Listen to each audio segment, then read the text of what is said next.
Good morning and welcome to Church at Home with Rachael for Wednesday, the 9th of February. Today, I'd like to talk to you a little bit about a movie.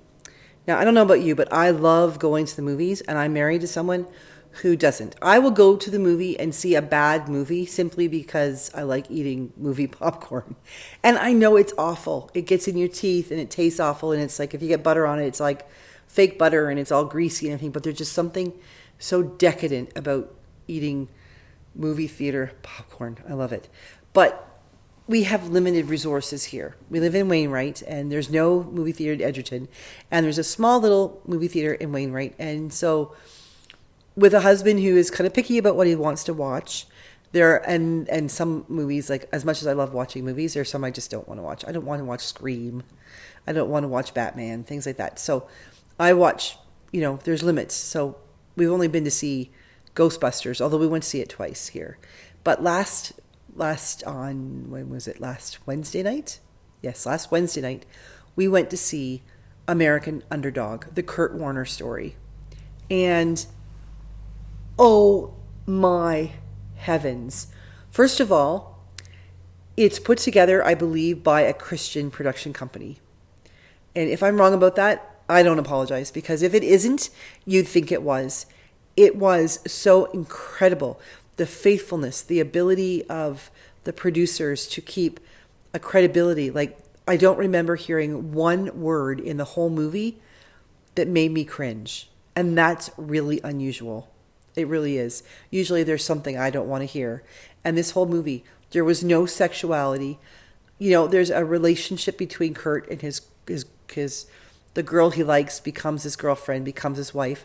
There's the things that are implied, the things that we understand happen among adults. But at no point was there anything that you would cover your kids' eyes to see. It was incredible. Anyway, if you don't know who Kurt Warner is, he was the most popular, the most talented, and I think the most awarded non-drafted football player in the NFL. He went to the University of Northern Iowa, didn't even know there was such a thing, and he played for 4 years there and he didn't play very often, and eventually he did. He was invited out to who was it? The Packers, and made it through one day of practice because he stood up and said, I don't feel ready. I don't know the playbook yet, so I'll wait. And that was it. He was done that day. He went home. Then things got so bad. He ended up working as a stock boy in a local grocery store, and eventually he was scouted by a guy who owned and coached an arena football team called the Barnstormers in Iowa. And eventually, because things were so bad financially for he and the family that he loved, he decided he'd take the guy's offer. He'd go out. He'd play arena football, which in his mind was not real football. It was a circus.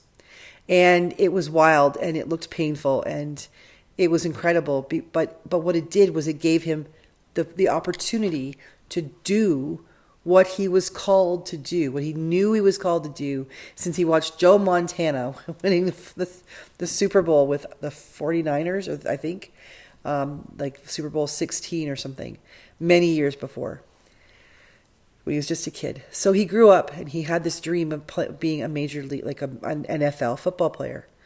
And he believed in it completely, and he did everything he could to make sure that happened.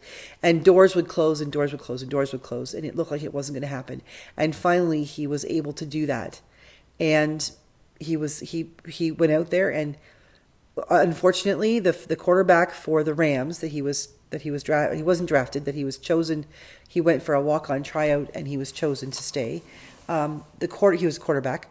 The quarterback was injured in the game opener against the Baltimore Ravens. It was Rob's favorite team, with a young Ray Lewis. And Kurt Warner went out to play the game, and they won. And they kept winning. And that year, I believe it was that first year, he was the MVP for the league. He won the Super Bowl, and he was MVP for the Super Bowl. And after that, he had a great career, played for a couple of teams. He made it back to the Super Bowl, I believe, 2 more times. I don't think he won. But just an amazing, amazing career, set records. And what an inspiration for people, for young boys and girls who look up to him to say, just because I didn't get drafted or just because things didn't go my way doesn't mean I can't achieve that goal. And in this case, this was a goal, a dream that he believed that God had called him to. And there's a beautiful part of the story where he talks to Jennifer, his girlfriend at the time, and she talked about at 12 years old having a woman in the church approach her and say to her, someday you're going to do great things, that God has called you. And she believed that she was called to be a Marine, and she became a Marine, married a Marine, had kids with a Marine. That marriage didn't work out, and their oldest child was an accident happened, and he ended up blind. And she was a single mom when Kurt Warner met her. But she made her dream come true. She believed that God had something God was calling her to, and she worked every day to be faithful to God and to figure out how is God calling me to serve. And I don't know whether Kurt Warner already felt that way or whether Jennifer, not Jennifer, it was Brenda. It doesn't matter what her name was. I think it's Brenda. I don't have my phone to Google it right now, but Kurt Warner's girlfriend, she had a strong influence on him.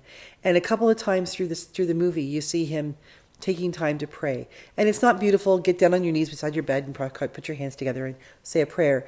It is sit on the edge of the bed looking like your heart's been ripped out and everything in you is gone. And you just say, okay, God, what do you want of me? Help me to hear you. And at the end of the movie, when he wins the Super Bowl, when he wins the end of that first game, he wins that game, and he looks up, and I know it's in the movie. I don't know whether it happened in real life, but he says, "Thank you to God. I couldn't have done this without you." And the fact is that Kurt Warner's wife, had a hand in production. That this was authorized by them. So there's nothing in that movie, even if it was moved about or reworded, that isn't true. The essence of it. This was a faithful Christian man who maybe wasn't a faithful churchgoer, but someone who really believed in God, who also believed that God had called him to do something else. And he lived a life of faith. He lived a life of integrity, of hard work. And he put everything he had in him into football and his family. And he did what he believed he was called to do, making the right decisions, not the easy decisions. And watching that movie last night, sitting beside my husband, who, and Rob never watches these videos, so I'm safe to say this, and he'll never know unless you tell him.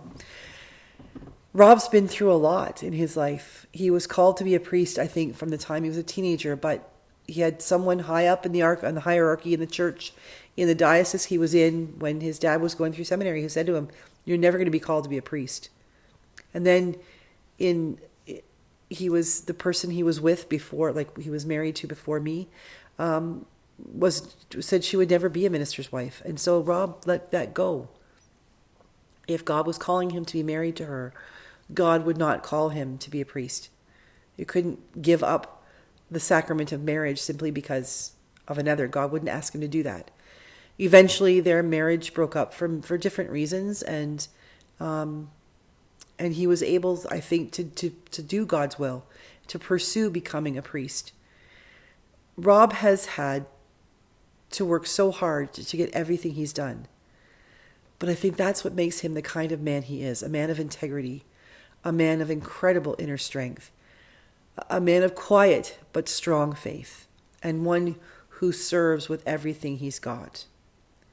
When I watched that movie about the American Underdog, I saw my husband, and I saw people that I have known in my life who never get to be famous, like Kurt Warner. Rob will never be famous, and that's okay. He's famous in my heart and in my life. But I've known other people like both Rob and Kurt Warner who have struggled and wondered, why do I have this dream? Why do I feel that God has called me to do this when every time I turn around, the door is being slammed shut in my face? And the reality is because you are on the right path, but the path needs to change. For every door that's been closed in my life, and Rob's and Kurt Warner's, I would hazard a guess to say that every step that led up to the door closing was necessary for the next step. If we see that there's a closed door or a door that's going to close at the end of a hall, and we don't walk down the hall, we don't see what the hall has to offer. The artwork, the opportunities, the other doors that go off that hall. If we just see a door and assume it'll close, or assume that that's not where we're called to go, we might miss out on an incredible journey getting there. A closed door just doesn't mean stop. It just means go a different direction. Turn left, turn right, go backwards. There will be another door.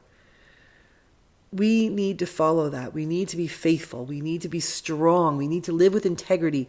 We have to tune ourselves in to recognizing the call, the dream that God has placed on our hearts, and then follow that with the integrity, with the tenacity that Kurt Warner did.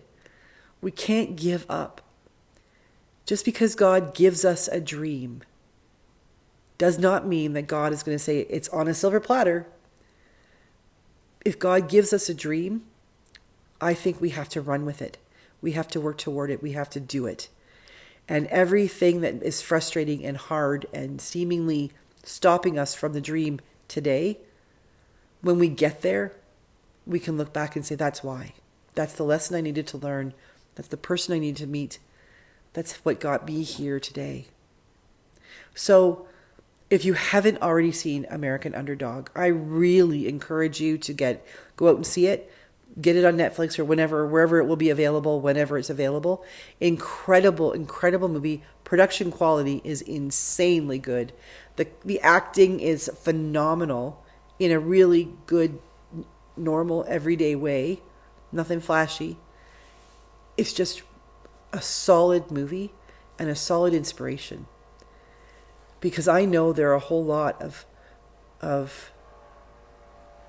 underdogs out there. I know there are a whole lot of American underdogs out there in the world who, like Kurt, are struggling to figure out how God is calling them to meet that goal.